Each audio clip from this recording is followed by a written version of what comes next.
What is good, everybody, man? Welcome into the Bluebloods as we continue our FCS player spotlight for the 2023 season. We are joined by one of the top quarterbacks in the country, Matthew Sluka. Holy Cross QB was a top five quarterback selected by NCAA.com. Yesterday, as we're recording, was a New England Writers Association Gold Helmet selection, a two-time Patriot League selection, a second team FCS All American from the Blue Bloods, a Jerry Rice Award finalist, PFL Rookie of the Year, also a Jerry Rice Award finalist, man. Matthew, I appreciate you coming on the show, man. Yeah, thank you for having me. It's great. You've done pretty much, I mean, you've done everything in college, but going back to high school, you had over 100 total touchdowns in your high school career, back-to-back state champ. You were the MVP in the championship game as well. I want to go back to your recruiting process. Looking back now with hindsight, what was that like, and what made Holy Cross the place for you at the collegiate level? Yeah, so actually, my story goes back a little further. I was going to play college lacrosse originally. I was a big lacrosse player, and so just coming from Long Island, I really wasn't sure about my path and what I wanted to do. I was a dual sport athlete, and I just was undecisive of what I wanted to do. And we were just talking to my dad and everything. He thought a PG year would be best for me to give myself some more time to figure it out. And yeah, I just went to Petty for a year in South Jersey. I went to Kellenberg on Long Island, and I went to Petty for a year for a PG year. I loved it. I love football. I loved everything about it. Coach Chesney just gave me an opportunity to come up here to Holy Cross. I took the visit. I loved it. I loved everything the school offered. And so, yeah, I found myself here. When coming in as a freshman, man, you come in during COVID and you earn the starting role as a true freshman. Talk a little bit about how you were able to step right on campus, earn the respect of the teammates, the trust of your coaches, and how difficult it was looking back to earn that number one role at quarterback as a true freshman. Yeah, I mean, I think it was really difficult, especially because we had a fifth year senior here at quarterback, and he kind of he was the offensive leader. He was the voice in the locker room. He was the voice of the team, and so it was kind of hard, coming in and being a young guy, trying to take his position, But it's just the competition battle. And so I was able to come in, just learn enough of the playbook in the shortened time that we had during COVID. It was only about 3 weeks of preseason camp, so it really wasn't much before we headed into our first game at Lehigh. But I was able to come in, just make some plays running around first, and coaches noticed that originally. And then got my chance on the scout team, and we were doing pretty well. It was actually funny. Jalen Coker, a couple guys that are shining right now. They were out there with me on a scout team, and we were just having fun. We were doing our thing, playing football, and the coaches just noticed, and we got into a game where the offense production just wasn't really that great in the first half, and come second half, Coach Chesney was like, listen, I know you don't really know too much. I know you know a couple run plays, a couple pass plays, but do you feel comfortable going out there and just running what you know? And I was like, absolutely, coach. Like, I can go out there and make plays whenever. So he put me in. I ran for 2 touchdowns and threw for another one in the second half of the Fordham game my freshman year. And ever since then, I've had the starting job. And so it's been great since. Looking back now, what was the most difficult thing throughout that COVID season? Because I could only imagine being a true freshman, starting the first time at the collegiate level, plus dealing with COVID, have players in and out, not have a lot of games. What was the most difficult experience for you looking back through that season? Yeah, I think what you were saying, just losing guys. We're not like an FBS program where we have hundreds of guys, and you can kind of just plug them in. We only had about 90 guys at the time, and 95 guys maybe, and it got down to that last South Dakota game in the playoffs, and we had, I think, 28, 29 that didn't travel to that game due to injury or COVID. And so just showing up to a game, knowing that you have 28 and a decent amount of starters not playing, it's tough. It's a lot of pressure, especially as a true freshman. You're expected to go in there and win. You're expected to perform, but it's hard without your best players and your teammates. And so, it was definitely a challenge. It was definitely a struggle. A lot of games, were getting canceled. A lot of games were just getting rescheduled, and it was tough. We'd practice for one team. Come, the next day, it's completely, games canceled for this week, games scheduled next week for a different team. So there was actually one practice. We practiced for 3 different teams in 3 different days. And so we were just trying everything we could, trying to be prepared for, whatever the league threw at us. But we were lucky enough to play a couple of games, and it was a great experience.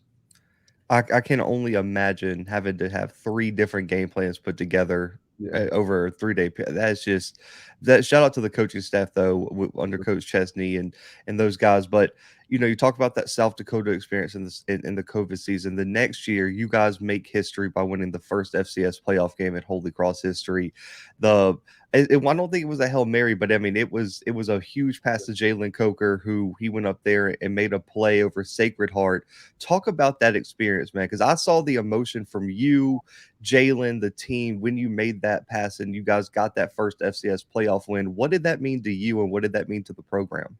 Yeah, I mean, for the program especially, I think it was just a monumental change. It's not something that's never been done before, and it just shows the progress we've been making. Every step we just kind of take that next step every year, year after year. It was first making it to the playoffs, then it was winning a game, then it was getting the bye, and now it's going for the national championship. But yeah, playing in that game was just huge.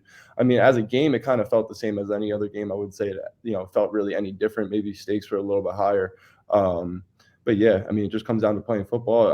I know a couple of those guys from high school over at Sacred Heart, and it's a little closer to home for me. So it was kind of a little bit of a fun feeling to get to play some of those guys that I knew. I don't really get to play many people that I know coming from New York, but I was able to play a couple of guys, and so it was just it felt good. I woke up feeling great that day, and just we were able to fight our way through that battle. It was a tough game. It was, a hard nosed game that we played.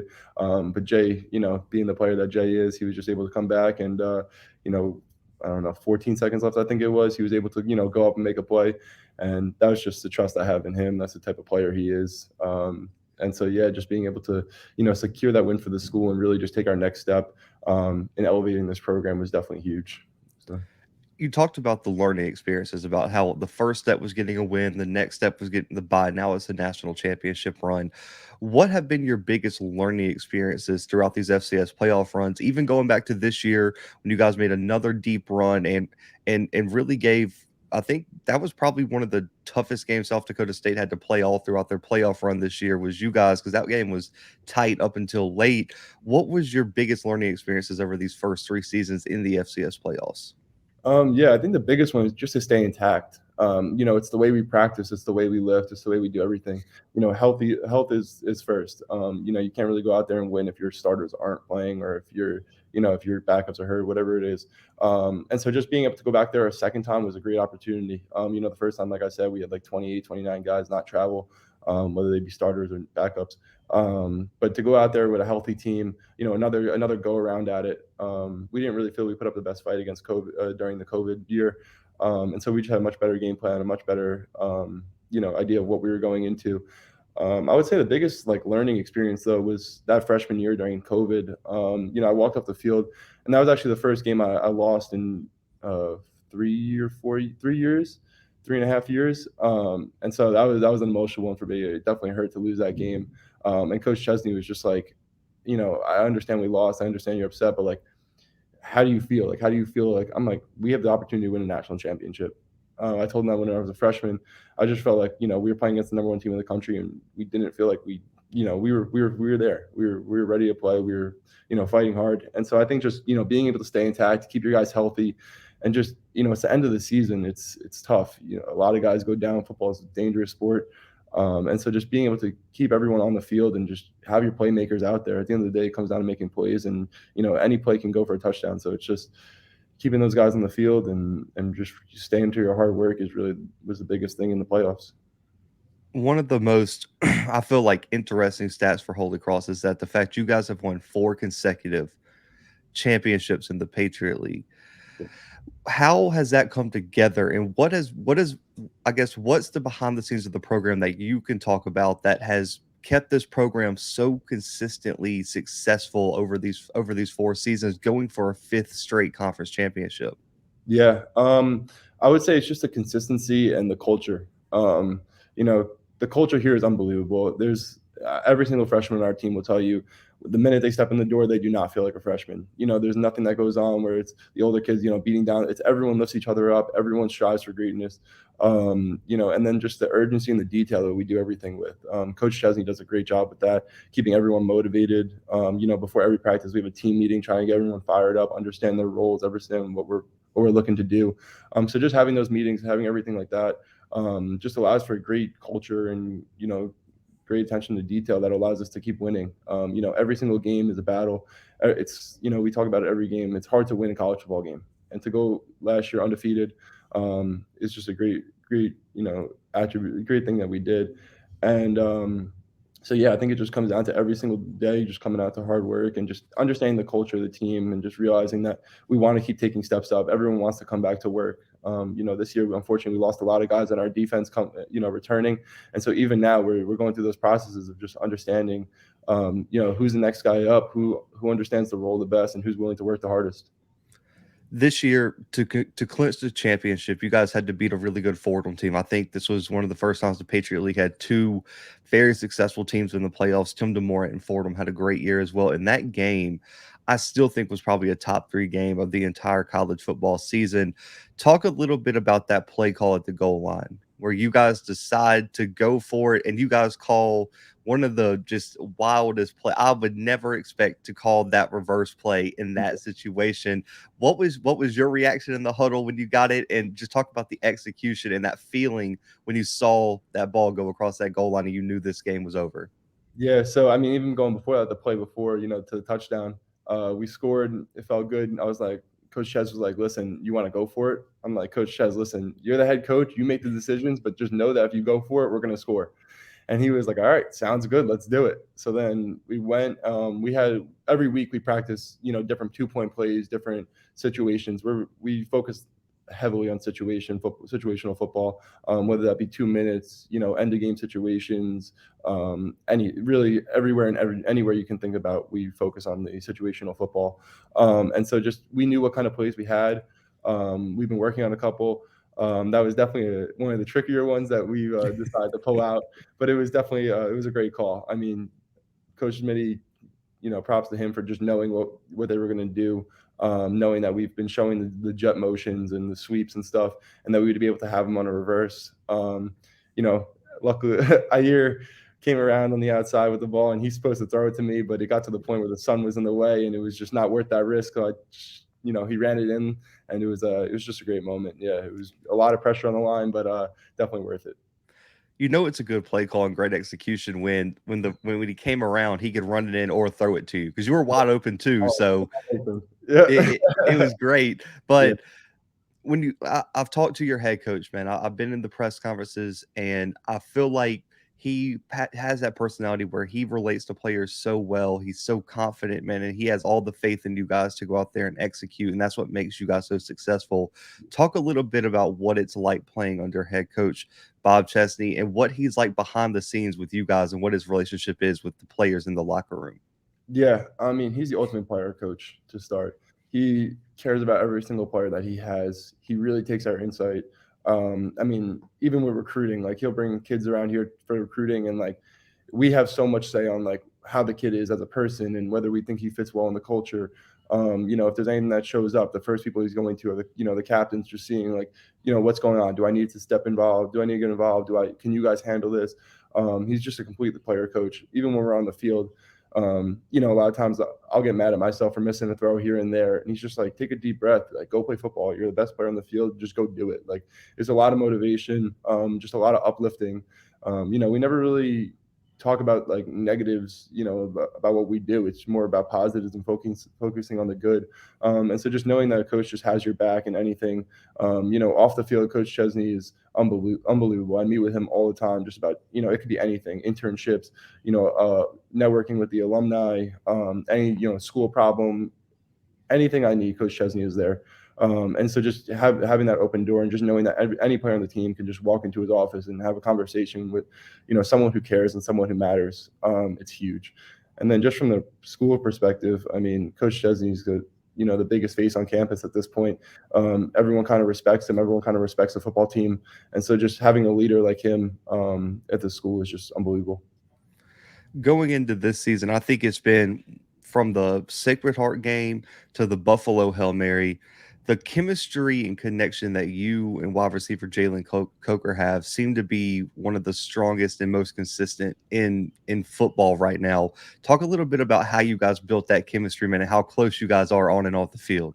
Yeah, so it's an interesting thing that me and Jay came into because neither of us were, I would say, really good at football. we were very good athletes at the time, and we knew we had the potential to be good. But it was kind of, we were kind of raw in what we were doing. And so when I got here, it was I kind of met Jay right away. Realized he was a receiver. We just started kind of getting to work just on our own, just throwing it around, and we just found this like little connection that we just kind of understood what we were talking about, understood what we wanted. And that just progressed. I mean, year over year. Playing, I think it started in scout team, like I was talking about before. There would just be plays that I would just be finding him, and he would just make unbelievable plays. And then just being able to progress that forward, just year after year, just getting better and better. I mean, we're learning the game together, and so just being able to learn the game with somebody else who's just athletically like gifted and as special as Coke is, it's just like it's unbelievable because it's just you can kind of work off each other and know what each other need, and so just being able to have that with Coke is unreal. I mean, going to the Hail Marys, he's just an unbelievable player. He does what he does. He's as clutch as they come, and so yeah, there's a special bond to have with Jay. Off the field, he's a great kid. I mean, he works hard in everything he does. He's personable. He's a great person. I love spending time with him. So. Y'all just don't even need to call it play like Hail Marys anymore. Just be like, listen, we're just gonna throw it to Jalen Yep. down the field. Yeah, if it gets to that point where it's like, what's your read? It doesn't matter. Jay was 1-on-1. All right, sounds good. I love that, man. And like I said, top 5 quarterback coming back in the FCS. NCAA.com. Stan Beckton does a great job over there. You were top 5, but I know there's always things you're looking to improve on. What's one thing that you want to improve on in terms of your game going into the 2023 season? Yeah, I would say just thinking back from last year, I'd say the biggest change I want to see in my game is throwing on the run. I'm pretty dynamic in the run game, and I've definitely elevated myself in the pass game since my freshman year. But I think just completing that throwing on the run and being very accurate on the run is just the next step that I can take, and just being able to be a run threat and a pass threat while moving is just, I mean, it's I'll elevate my game to a whole next level, and so that's I think the biggest focus for me coming into next season. I know the team goal is to win that FCS national championship in Frisco, win the 5th straight Patriot League championship, have another undefeated season. I think that's clear. But your personal goals, man, for the final, for next season, 2023, potentially the last one for you in terms of going to the NFL draft after that. But what do you want to achieve before you leave Holy Cross? Yeah, I mean, always to be the greatest. I mean, my goal coming here was to be the greatest to ever walk, Holy Cross's football field. It's going to be a tough thing to do with some great names like Gordy Lockhart and stuff. But yeah, I mean, that was my goal coming in here, and I'm still just on that path now. But I think from like an accolade standpoint, I would say probably win the Walter Payton is going to try and be my biggest goal. We'll see how that comes in the future. But yeah, I would say just being seen as the best, being the best to ever do it here, and hopefully being the best in the country by the end of next year. Shift into some quick hitters, man. I know I got to get you out of here, but NFL comp for you. Who do you model your game after the most, in your opinion? I would say it's kind of a cross between Josh Allen and Lamar Jackson. Just being able to see what Josh Allen does on the field is, as a quarterback, you see his vision. Not many people can really see what he's doing on a day, like on a play-by-play basis, but he's just at a whole different level. And so I just, I like to model my game after him. And then just what Lamar is able to do, just in creativity and just being out in the open space is just something I, aspire to be. Man, I love that combination there. And I know everyone has one, man. I mean, I always love to hear the answers. What was your welcome to college moment where you knew this was different and it was like, he got me that time, but I know next time what to expect? There was actually playing that Fordham game, that first game my freshman year. And Ryan Greenhagen, I met him in the hole one time, and I kind of got like flipped over, like I leaned over his shoulder and I got like slammed backwards, and I stood up and I was like, oh, like this is college football now. Like this is not making it through the hole and just running over someone. Like they're gonna be able to stand you up and really, smack you down. So it was just at that point, it was just that was a real hit that I took, and I was like, oh, yep. Hey, shout out to Ryan too, another Yeah, for sure. great player over there. But I know you have a lot of responsibility as a quarterback, so it's really hard. But man, I've had a few guys on here tell me it's different though. Are you a big trash talker during the game, man? But when the opponent when things are getting heated in there, are you one of the guys in the fray? Yeah. I mean, I try my best to hold back, but a lot of times it's out of protection for my own teammates. If I see a cheap block here and there, if a kid just comes out talking to me, and I make him miss or I make him fall or something like that, yeah, I'm definitely gonna go back at him. But yeah, it's not really, it's all between the lines. It's all clean. It's nothing, I'm not too excessive with it. But yeah, no, more of it's just protection for my teammates and just, if they're fighting a battle, I'm gonna just know that they, let them know that I got their back and be there for them and just throw in a couple words for the other guy. So As an offense, because I played offensive line, so as an offensive lineman, hearing that, I see why you're one of the leaders of the team, man. Because if when your quarterback's in it with you, you're like, okay, got to protect him even more now. Like I got to let my guy have it. So I'll let you take a swing at this one, man. The biggest trash talker on Holy Cross's team this season, offense or defense, it doesn't matter. this upcoming season, this past season, This upcoming season. this upcoming season. Oh, this upcoming season, biggest trash talker.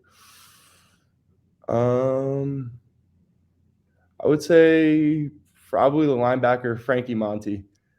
Linebackers like to stick their head in there, and Frank's right now playing the Mike linebacker. Splitting reps with Jake because Jake had the elbow work done. So his just process is coming back, and he's just easing into it with spring ball. But Frank's out there; he's always going head to head with the lineman. I'll get involved in it. Him and the running backs will always meet in the hole, and there's always a couple of words after that. But yeah, I would give to Frank. I love it. And your favorite route to throw. If you got to pick one route to the money route, what route would you go with? Oof. I'd probably just say, probably a 10-yard out route with Jalen Coker. It's just a route that we rep the most, and it's just free access on the backside if we have it. So just taking that as many times as I can is huge, and yeah, just knowing that I have Jalen Coker out there is just an unbelievable feeling, and so just being comfortable on the same page with him is great. I had a feeling it was either going to be just a go route with him or something. Yeah, they're Oh, pretty equal on the chain, which I'd rather throw. But I think just the knowing where he's going to break and knowing where he's going to be on the out route is just a comfortable feeling in my shoes. you're a dual threat guy, man. So you're in the open field with a linebacker or a DB. What's the number one mistake that defender can make against you in the open field? Ooh. Um, I would say just leaving me with a two-way go. I would say like at some point you got to just try and funnel and support me to your help. But I don't really think there's many people that are going to like in the FCS level that are going to just tackle me one on one as a safety level. Filling. So at that point you got to try and just slow me down or make me change my ankle to allow somebody to help you. But giving me a two-way go is going to be a tough one. So at that point, yeah, just kind of looking for help.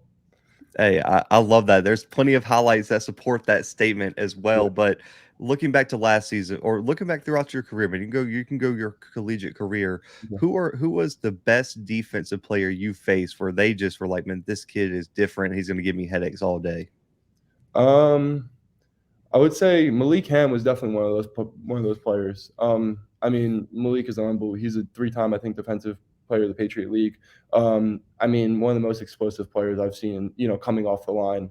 Um, Great kid overall too. It was either him, I would say, or the other D lineman. I'm not sure his name. The number 90 from Harvard. Oh, Truman. Yep. Yeah, that kid's legit. He moves a lot faster than it looks. And he's reading the play. There was a couple of plays I tried to scramble a little bit, and he's coming from the opposite side, D line and kind of trailing me. And he had his eyes on me the whole game. But I think Truman or definitely he was definitely a good player, or Malik Ham.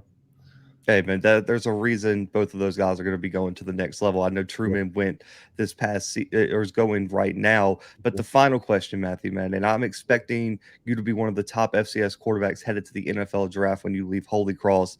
If an NFL franchise asks you what they're going to get if they draft you, what do you say?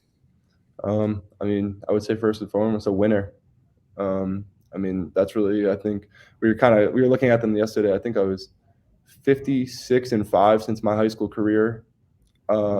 And yeah, I think all 5 losses have come here in college, and so it's just how it goes. But yeah, I think a winner is first and foremost, a good teammate, and just someone who's coming in to work really hard and show them what I got. So Guys, Matthew Sluka, Holy Cross quarterback, man. This is a guy you're going to need to know next year. One of the favorites for the Walter Payton Award. One of the going to be preseason FCS All American. Going to be the favorite for the Patriot League Offensive Player of the Year, man. All that. But Matthew, all about player promotion here. Let people know where they can follow you on social media and anything you want to plug, say, any messages you want to give, man. This time is yours. yeah, no, I just want to first of all thank you for having me. It was great. I follow you guys all the time, and so just being on here is a Appreciate big that. thing. Um, and then my Instagram is msluka_. I'm sure you can find it pretty easily on Yeah, whatever. Holy Cross's Instagram or anything. But yeah, no, not much to say. Just looking forward to next year, and thank you for having me.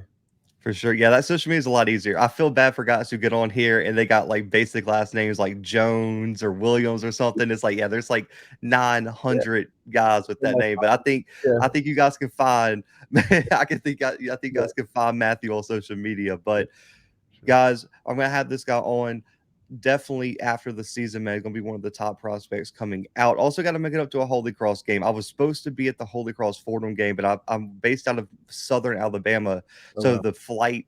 I had a flight get canceled and changed, and I was so pissed I wasn't able to make it. And now, after the way that game turned out, I was upset. But Holy Cross fans have started a campaign that I got to be at the game this year, man. So when I get up there, we'll have to connect in person. Yeah, for sure. You missed a good one. Ah Yeah. man, No, no. I was so upset, man. But Yeah. guys, for myself, for Matthew, for the Blue Bloods, man, we are out for right now.